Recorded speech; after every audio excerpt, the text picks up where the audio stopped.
Here we are, once again deep in the swamp hunting tales of skinwalkers and wendigos sent in by viewers just like you. If you have a story you would like to share in a future video, whether it's a skinwalker story, a wendigo story, or something else, be sure to submit it at swampdweller.net or the email you can find in the description down below. I would love to share your story with everyone here in the swamp. It's stories like yours that help keep this channel going.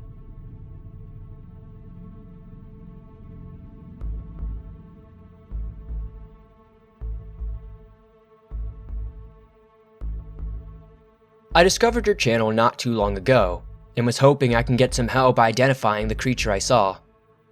For some context, I own 12 acres right at the base of the Appalachian Mountains in Pennsylvania, and I often camp up in the mountains.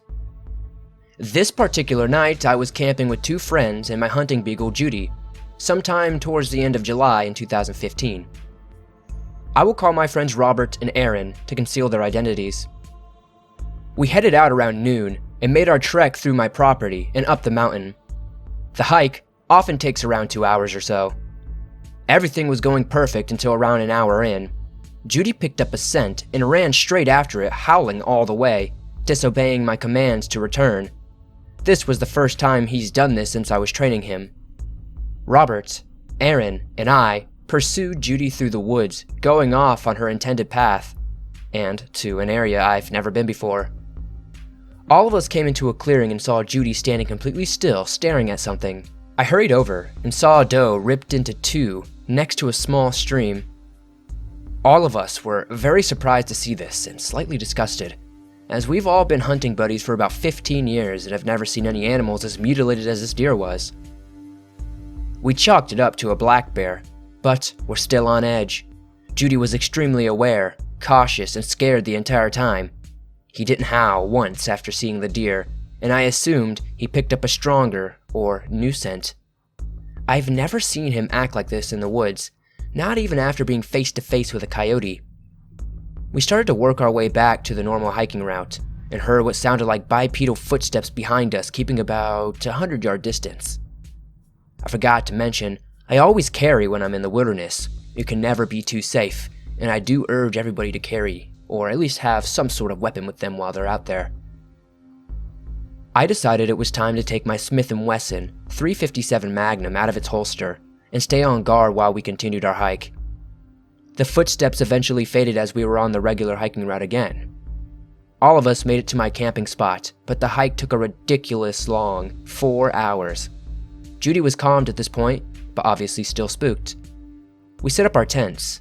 Robert and Aaron shared a tent because someone had to carry the beer with them, and neither Aaron or I wanted the extra weight. We got a fire going, and I cooked up some baked beans. By the time we were finished eating, chatting, and having a few drinks, it was getting dark.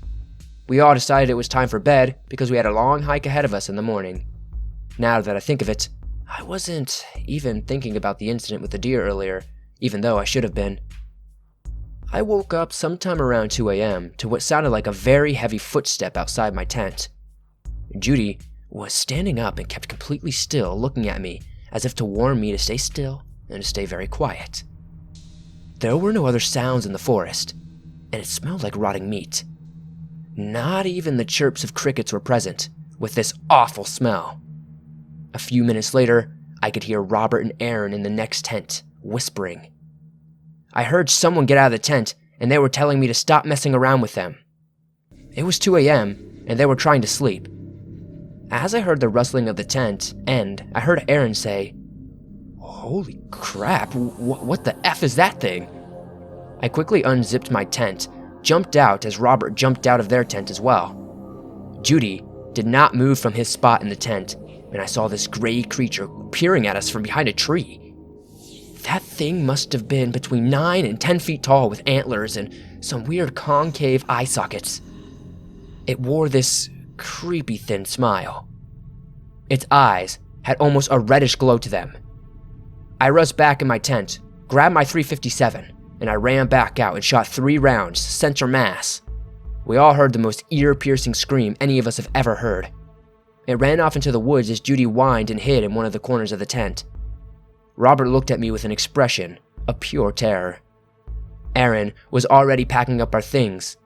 Shortly after we packed up, as Aaron did, we got this realization. Now, none of us had ever seen or heard of such a vile creature in these forests. We packed up our camp in record time. I had to carry Judy because he was still whining and refused to move. We were paranoid beyond belief and practically ran down the mountain. We could hear this creature following us soon after we departed our camp, though. I blindly fired 3 rounds to the dark behind us with one hand, as I had Judy in the other. I had to reload and Aaron held Judy. I emptied 6 rounds to the forest after my reload. I heard this creature screech one more time, just as an ear-piercing and painful scream as the first we originally heard. We all made it down in record time with only a few slips and falls. It took us a total of about an hour and a half when we originally woke up to make it back to my house.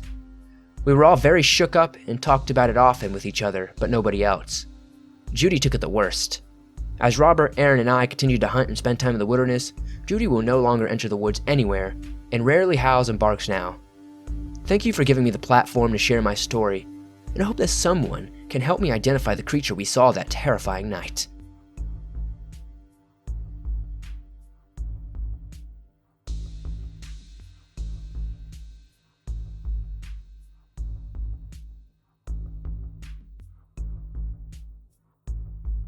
These are all my mom's stories, from when she was young to her early 50s. When my mom was young, she lived on the border between the towns of Calistoga and Napa, nestled on the base of a large hill. Her house connected to the main highway by a long, winding driveway and was built directly on an old Native American campsite. We know this from local history and the many obsidian arrowheads we have found scattered in the creek bed along the driveway and in the dirt in the backyard. The backyard had a pool, then a small lawn, which trailed off into the wild, dense hillside. My mom, who was a bit of a tomboy, loved to explore up in the hills with her 2 older brothers. She recalls one time while they were walking up in the hills, she was around 10 or 11 at the time, when they started hearing their mother's voice. But something was honestly off about it. First of all, it was coming from deep within the woods, and secondly, it was oddly slow, and the words sounded forced. And most unnerving of all, it was calling for them each by name to come to the woods. It wanted them to meet at the Bear Cave. This is what they called a small cave up in the hills, one far from where they were. She and her brothers immediately turned back, thankfully. They weren't that far from her house, so they were able to get back safely. She tells me this happened, voices calling to her, and it sounded like her mom or dad or brothers, as well as hearing other sounds that she described as a growl, like if a bear and a cow had a baby and it got mad. Now, skip forward around 40 years. My mom has turned the place into an inn after my grandmother died. The first sign that something weird was happening was when she found a dead buck in the backyard. Now, living in the hills, there were a lot of deer, and a couple dead does and bucks would happen around sometimes. But the buck looked like it had been ripped apart. The flesh was scattered everywhere in the pool, on the pool deck, and in the grass. But what my mom thought was odd was the fact that only the heart and stomach were missing. Nothing else, just a torn into stomach and a missing heart. The last story I've heard happened a couple of months ago. She was outside with our Labrador, cleaning up around the pool. I think it was around twilight, and the sun was nearly set. She suddenly starts hearing the same bear-cow cry up in the hills. It's getting louder and louder, and so is the lab's barking. Our lab, usually a gigantic sweetheart, is going ballistic for some reason. She's barking and growling as loud as she can, nearly drowning out the cries. My mom immediately takes her inside and locks the doors. The cries stopped after an hour, but she was thoroughly shaken up. So far, these are the only stories she's told me about, but she says that she definitely has more. She still doesn't let my brother and I up into the hills, though she claims the noises and deer were only mountain lions, and the voices were just her young imagination. Personally, I believe it was a Wendigo.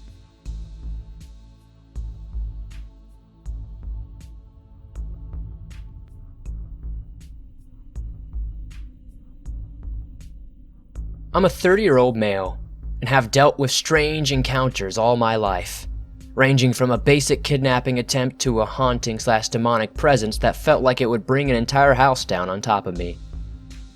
My wife and friends have always called me things like a magnet for trouble or a lightning rod for the weird, which is fair seeing as these kinds of people and situations do seem to be drawn to me, and those who are close to me normally notice. I usually just listen to stories on YouTube, but I was goaded by my best friend into contributing some of my own experiences. I decided to start with one of my personal favorites. Around the ages of 18 and 19, I like to go camping and hiking every so often. Living in the northwestern US did nothing to put me off from doing so. In fact, I kind of found the cold, damp dreariness calming in a weird sort of way. Spending a decent amount of time outdoors, I would occasionally meet like-minded individuals, some of them Native American. I grew somewhat close with a small group of Native guys around my age, possibly 3 or 4 years older than I, and after running with them a few times, they took notice of how respectful of my surroundings I was. Or at least, that I was not an entitled glamper. I guess this gave them enough reason to invite me to join them on one of their outings. Let's call them Wolf, Hawk, Bear, and Ted to make things easier. I met up with them at the edge of the forest before sunrise. We all shared the preference of getting an early start, as well as getting as far from civilization as we could within reason. We hiked between 30 to 60 minutes before we found a decently wide, flat area and set up our camp. The remainder of the day was spent drinking lightly, sharing past experiences, identifying bird calls, and listening to some of their cultural stories and legends. It was well after sunset when the event occurred. Wolf got up to answer a call of nature and wandered off through the trees. After he was out of sight, I decided that I might as well take care of my own burden, having hoped that it could have waited till morning, but up until then, I made sure to let the rest of them know that I was going number 2, so they wouldn't worry if I was gone for longer than our other companion. I ventured out further than I would have if I needed to take a leak, not wanting them to stumble upon me in the middle of my business. I had just done my belt up and turned to return to our campsite when I thought I heard something in the distance. I frowned, tilting my head and straining my ears to see if I could catch whatever it was again. "Help!" someone cried out. It was soft, so I couldn't exactly tell what direction it was coming from, but it did sound like a man's voice. Hello? I called back, eager to lend a hand to anyone who was lost or possibly injured. "Help!" the voice repeated, a little closer and hoarser now. I took a few steps in the direction I thought the voice might be coming from, sweeping my flashlight around the area. "Are you lost?" I shouted into the darkness. "Lost," came the reply, even closer than before. I found it a little strange that they responded with one word, but maybe I had missed the rest, or maybe they didn't know English very well. Either way, that was enough for me to take a few quick, determined steps toward the voice. But I was stopped dead in my tracks by the next thing I heard. "I'm lost!" it shrieked, drawing out the word in something that sounded so inhuman. It was like a human yelling mixed with the high-pitched scream of a deer or an elk. I felt goosebumps rise wherever they could as I muttered to myself, "What the hell?" I took a couple more slow steps, my flashlight darting from place to place until I heard twigs and brush being disturbed from the direction of our campsite. I whipped around while drawing my hunting knife to be met with the sight of Wolf wearing a stern but concerned expression. I relaxed and sighed in relief before trying to explain about the voice I heard and how we should go out and see who or what is out there. He just grabbed my upper arm and stoically began dragging me back through the trees. I didn't resist, but I kept trying to make a case for at least attempting to rescue the person out in the woods. His response was chilling. "I heard them too. Ain't no person out there, man," he mumbled. I was too dumbstruck to say anything else while we got back to the rest of the group. Once within sight, they began clapping and hooting a little, raising their cans of beer as they shared a laugh. "Wendigo almost got the white boy, did he?" Bear asked. Wolf responded by shaking his head, his eyes widening as he exhaled with his cheeks slightly puffed up in a "that was too close" kind of way. At this point, I'm sure it was one of their friends helping them play a prank on me, so I called them out on it. They laughed a little more and Hawk said, "Look around, we're all here."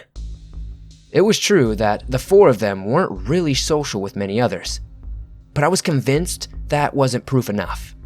What happened next was we had been talking about this for nearly half an hour before they all froze, then sprung into action, dismantling and packing up their camp faster than I'd ever seen, almost as if it were a sport, as if they were some sort of star athletes.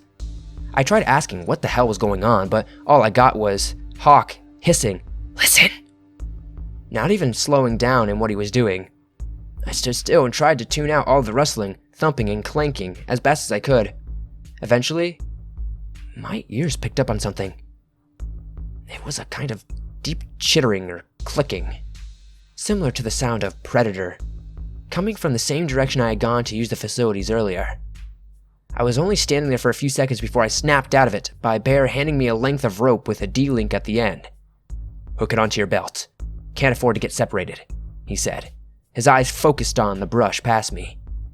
I took it and did as he said, following them to the side of the camp closest to the way back to our cars before they threw a couple of buckets of dirt over the fire. As soon as it was smothered, Wolf said we needed to get out of the forest as fast as possible. We didn't run, being hooked together and all, but we walked quickly and half-jogged the whole way, turning what had been around a 45-minute journey into a 20-minute one. The mood seemed to lighten up immediately after we emerged from the forest, and the rest of them laughing and catching their breath as we had made it to our cars. We had just come out of some perilous ordeal, me still feeling a little lost at what had just happened. We set up camp again on the grass near our cars, no fire this time, just lanterns. Once we were all settled, I asked Wolf if they really thought Wendigos are real, and if there had actually been one there hunting me. They all went quiet, and he explained, "The truth is, we don't know exactly what it is," he said with a shrug. "All we know is that they use the voices of people or animals to lure their prey. Then," he clapped his hands, "they ambush it." I felt a bit queasy, wondering how close I had been to being attacked. A new thought came to mind. I get that it calls for help if it knows people are around, but what was the one noises before we packed up? He looked at me grimly. "That's how they communicate with each other." I shuddered, further disturbed by the thought of there being more than one of those things stalking me. We spent the rest of the evening trying to recover what little good vibes were still to be had that weekend, talking about how we would circle around to a far part of the woods to ensure a good distance between us and those things. Unfortunately, our spirits were severely dampened by yet another cry from the woods. "Why won't you help me?" It screamed, jarring us all out of our mirth and forcing us all to lock our eyes on the tree line. They followed us here," Bear quipped before turning to look at me. "I guess they have a taste for white meat," he said with a grin. "Don't worry," Wolf said quietly, gesturing to our surroundings. "There's no cover here. They won't leave the forest." My eyes didn't leave the trees. "Are you sure?" I asked. Out of the corner of my eye, I saw Wolf nod his head to the side slightly. "Pretty sure," he replied, a hint of doubt in his voice. Needless to say, I slept in my car that night.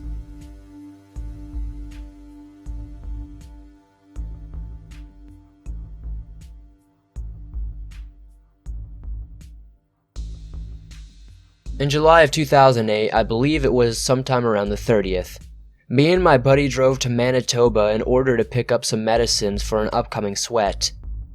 So we get to the west of Portage La Prairie, and my buddy pulls into a gas station because he has to use the bathroom. I begin to doze off, when all of a sudden, I feel too cold, and bony hands wrap around my throat. The smell of decay fills my nostrils and it makes my eyes water. I have been hunting quite a lot, and I of course have stumbled upon animal carcasses rotting. But that is a smell I would readily prefer over the smell that this creature emitted. I can't move my head as I try to see what is on top of me. I can feel tears starting to run down my face as black dots started to dance in front of my eyes. Bang, bang, bang. The noises are all I hear, and I look over at the window of the truck and see my buddy smashing his hands against the window. He looks petrified and keeps screaming a word over and over, but I can't hear what it is over the ringing in my ears. I read his lips and my blood runs cold. He is screaming the word, Wendigo. I think back to when I was a little kid and I had stayed out past sundown on a bitter winter evening with my father and his waiting outside. He has scared, yet stern look on his face and says, "You better get inside the house, boy. There are man-eaters in these woods." For years, I pester him over and over about what he was talking about. And that's when he finally tells me about the Wendigo. The ravenous spirits that look to possess weak-willed or starving people. They are cannibals, born from the harsh circumstances of the great winters that have occurred. I remember my father said all you need to do is blow a puff of air at it, and if you are pure and of strong intentions, then it will vanish in search of its next meal. However, if you are a greedy and a weak-willed person, it will possess you and make you into one of them. You will constantly crave meat, but only the flesh of man will satiate your stomach, and a craving stuck in your mind. I turn slightly towards the beast and puff a breath in its direction. All of a sudden, the horrid smell of decay vanishes and the hands disappear. I feel an overwhelming urge to vomit. I want to get whatever was around my throat out of it. But I restrain myself. My buddy hops into the truck. We are both silent as we drive on. Our breaths are the only sounds to break up the silence. We drive for around 10 minutes before my buddy shouts, "Dude, what the hell?" He slams on the brakes and screeches to a halt and almost collides with the car in front of us. The car turns around and we see what is causing the sudden blockage in traffic. A Greyhound bus is pulled over to the side, and a bunch of shaken-looking people are standing beside it. Their gazes can only be described as a 1,000-yard stare. RCMP cruisers surround the bus. The red and blue lights dance on our windows. My buddy turns around, swearing at the inconvenience, and we drive back to a shady hotel we had passed earlier. The whole way there, I'm sitting motionlessly. A sense of dread is ever present in my gut as we arrive at the hotel. We check in and start putting our stuff down when my buddy turns on the news. It's a pretty crappy television, but soon enough we see breaking news flash across the screen, and I stop what I'm doing. The news reporter looks shaken as she rattles off, "One adult male is confirmed to be dead in what is being called a frenzied knife attack. We are getting multiple reports of the suspect consuming parts of the male's body. The police have not commented any further." I look over to my buddy, and he has gone ashen white. He looks over at me and says in a withdrawn voice, "I guess the Wendigo needed to be fed." The victim was Tim McLean. He was brutally murdered on Greyhound bus number 1170 by a man named Vince Lee, who was diagnosed as a paranoid schizophrenic. He told investigators that God told him to kill Tim. Tim McLean was sleeping as Vince stabbed him and was awoken to a crazed Vince standing over him holding a hunting knife. Tim was stabbed over 60 times and dismembered. Vince consumed parts of his head and actually stuffed chunks of Tim into his pockets. Want to know the best part? Vince Lee was released with a new name and no criminal record. He was diagnosed as a paranoid schizophrenic and was excused from his actions. So, all of the Americans that complain about their justice system all the time, be thankful that they at least give out appropriate sentences for individuals like these.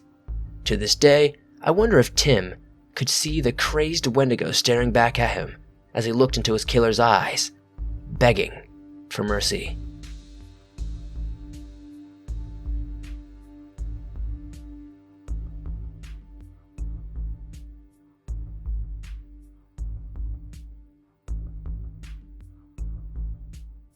I don't know whether this story will be scary to anyone reading this or not, but those I've told think it's interesting enough for them to repeat the stories to others.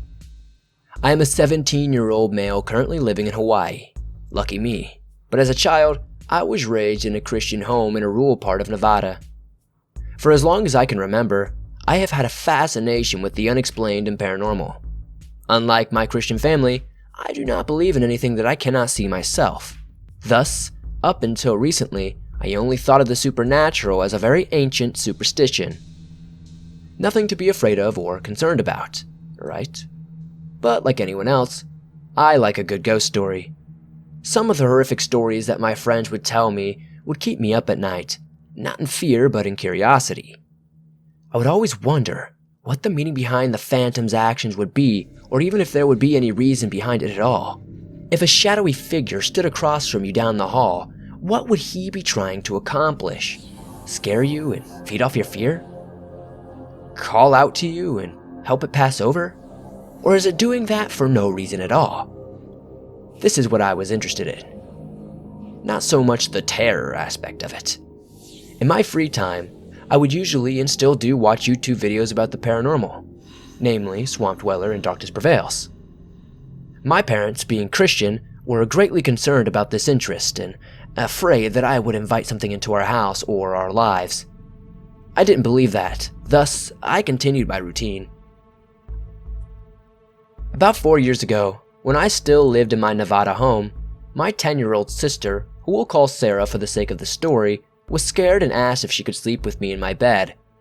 This was nothing out of the usual. Sarah was still afraid of the dark, and she believed that if she slept with me, nothing would happen, or if something did happen, she'd feel less crazy because I'd be there to witness it. Like the older brother I am, I allowed her to sleep with me. Sometime later, we got into an argument about something I don't remember. I ended up feeling guilty and apologized about the fight, but Sarah decided to sleep in her own room despite me. I saw her leave, and the way my bed was positioned, couldn't see her after she had stepped out of my room. 10 seconds after Sarah left, she sprinted back into my room, looking as pale as a ghost, leaped onto my bed, hid under my sheets, and latched onto me with a grip that I had never felt before. She began crying, but it wasn't her normal cry. It sounded like there was force behind her cry, as if she wanted to cry as loud and as long as she could, but couldn't out of fear of being heard by someone or something. Her breathing was rapid, irregular, and shallow as well, as if she was suffocating or drowning and reaching for air. I asked her what was wrong, but she never answered. I thought someone was in the house, so I wanted to get up and check. I moved only an inch before Sarah held me even tighter and cried, "Don't go, please don't." I laid back down and tried to explain, but she talked over me and repeated this about 10 more times before I assured her that I'll stay here until she calms down. After about 15 minutes, Sarah was calm enough to talk, but now she was shaking. I asked if she was alright to explain what had happened. Through tears, she explained the horror. When she had stepped out of my room, she saw someone standing in the room directly in front of her. The room was my older brother's, who had moved out 7 years prior. Sarah and I always seen things inside that room through the corner of our eyes, whether it be day or night, but we never looked, and we never really thought much about it because we thought it was just our imagination, you know? The figure kind of looked like my father, and it stood just enough inside the doorway for her to see its figure. It even appeared to have the same clothes as my dad on. Its body was facing her. Its head was facing 90 degrees to her left, away from her. Once she had seen it, she realized that my father was at work, driving a semi-truck to Boise, Idaho, for one of his regular runs. There were no other males beside me that were living in that house. When she had realized these things, the figure slowly turned its head toward my sister, and while doing so, changed from my father's appearance into what she thinks was its own appearance. In Sarah's words, its hair was frizzy and had black and red streaks. Its eyes were glowing red. It had no nose, its skin was palish blue, and you could see the veins, which were tar black. He was extremely tall and slender, with long, bony arms reaching past his knees. His fingers had thick, long, and sharp nails that were stained with a black substance. It wasn't dripping off of its nails, it was like crusted on. It stood there extremely straight and stiff. It just stared at me. I didn't say anything or make a sound, and I was filled with this paralyzing fear. Seeing this, she wanted to run to my parents' room down the hall, but she feared that she might not make it before this thing caught her. So she quickly looked behind her to see if my door was still open, and she dashed into my room. When she looked back, the figure was 2 feet closer to her, still retaining the same posture, an unwavering stare. As soon as she saw this, she turned and bolted into my room. To her, those few steps into my room seemed like a mile. She felt it get closer and closer each step she took, but right as she set foot in my room, she felt it stop and or leave, but she never looked back to check. Then she launched herself onto my bed and hid, latching on to me. Once she had finished telling me everything, I wanted to believe that it was true and see it for myself, but somehow I knew it wouldn't be there now. I thought about telling our parents about this, but who would believe it? I knew they wouldn't believe. No parent ever does or wants to when this sort of thing happens. You just had a nightmare, they would say, or it was just your imagination. Thinking about their response got me doubting in Sarah's story, but the utter terror and exhausted look that my sister had made, it made me dismiss my doubts. Eventually, we decided to tell our parents. I went first, of course, with her tightly hanging on behind me. When I left my room, I didn't see the figure, which I knew was going to happen and made me feel relieved and bummed at the same time. Upon reaching our parents' room and telling them about it, they said the exact things I predicted. My sister, once hearing their response, snapped and began yelling through sobs to them. "What was I thinking? I should have never told you. You never would have believed, unless you saw what I saw. I thought by telling you, you would comfort me, but instead, you're sweeping it under the rug and telling me that I'm crazy." Sarah is a sweet and respectful girl. She never raised her voice at her parents, even if she wanted to. So this caught our parents' attention and fully woke them up.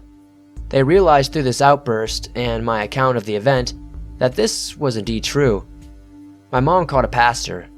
It was around 12:51 a.m. to come bless our house. The pastor came, prayed, burned incense and other rituals to cleanse our house. I didn't believe any of this worked, but it made my sister feel a little more at ease, so that made me feel better. My parents and Sarah never told anyone of this, still believing it could be some imagination, and I only told a few close friends when they would sleep over. Fortunately, we moved 2 years later to Hawaii, leaving that thing behind. Hopefully, anyway. Although other things such as bowls falling out of the cabinets by themselves or random but ghastly screams happening, we don't think anything else has occurred. I thought that it could be a Wendigo. After this event, I just wanted to know what it was, so I searched online and Wendigo, Rake, or Skinwalker seemed to be the best likely things. If you know what this could be, please let me know, and thank you for sharing my story on your show.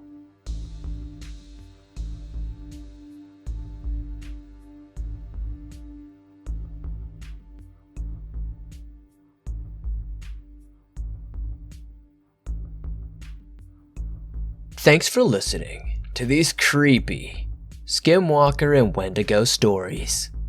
These were sent in by viewers just like you. If you have a story you would like to share in a future video, whether it's a Wendigo, Skinwalker, Dogman, or anything else, be sure to submit it at swampdweller.net or the email you can find in the description down below. If you enjoyed these stories, please hit that like button, as it helps me out a ton. The more likes this video gets, the more YouTube promotes it to fresh new eyes, and we can always use new members of the swamp.